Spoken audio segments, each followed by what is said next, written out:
Sang awit ng Pilipinas.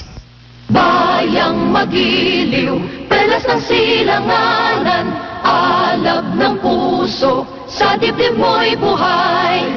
Lupang hinirang, duyan ka ng magiting, sa manlulupig, di ka pasisiin. Sa dagat at bundok, sa simoy at sa langit mong bughaw, may dilagang tula at awit sa paglayang minamahal. Ang kislap ng watawat mo'y tagumpay na nagniningning. Ang bituin at araw niya kailan pa may di magdidilim. Lupa ng araw ng walhati pagsinta, buhay ay langit sa piling mo.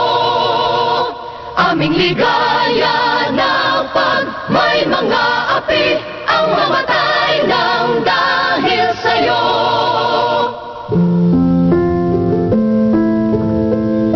Ama naming makapangyarihan, salamat po sa panibagong araw na ipinagkaloob nyo sa amin. Gabayan po ninyo kami sa bawat gawain, bigyan ng lakas, talino at malasakit sa kapwa. Ingatan po ninyo ang aming pamilya, mga tagapakinig at ang buong sambayanan. Naway maging instrumento kami ng kabutihan, katotohanan at pag-asa. Sa inyo po ang lahat ng papuri at pasasalamat. Amen.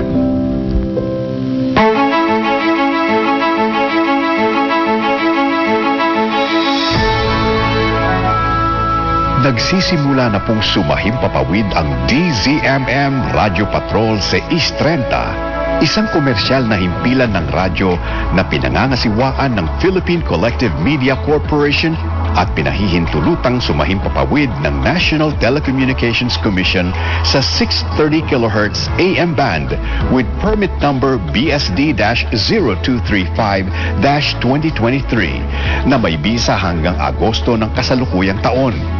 Ang DZMM studio at transmitter ay pinangangasiwaan ng mga lisensyadong Electronics and Communications Engineer. Engineer John Aquiles Dena, ECE license number 41724. Engineer James Rodney Santiago, PECE license number 0000684.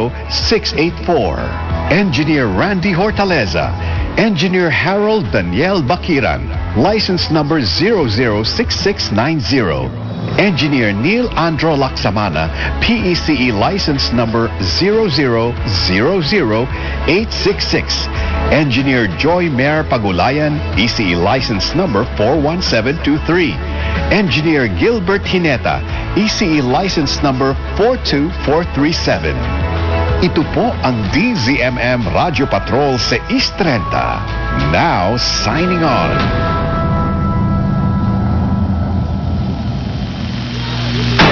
Ito po ang DZMM.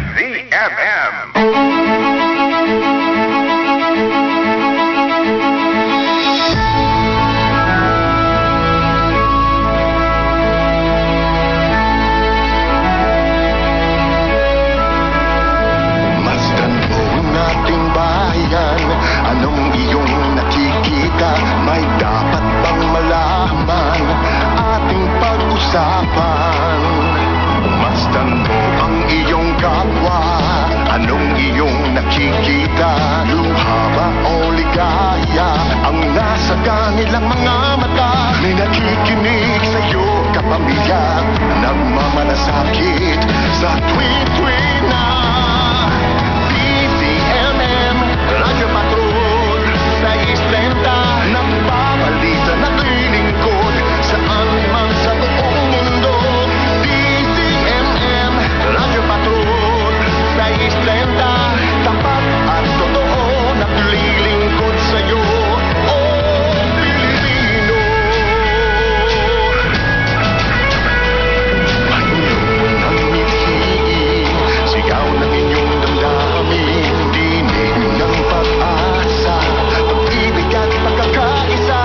Ito po ang DZMM Radyo Patrol sa Istrenta at DZMM Teleradio. Patuloy na magbabalita at maglilingkod kasapi ng KBP, kapisanan ng mga broadcaster ng Pilipinas. Ang oras, Pogi! 3:59 ng umaga.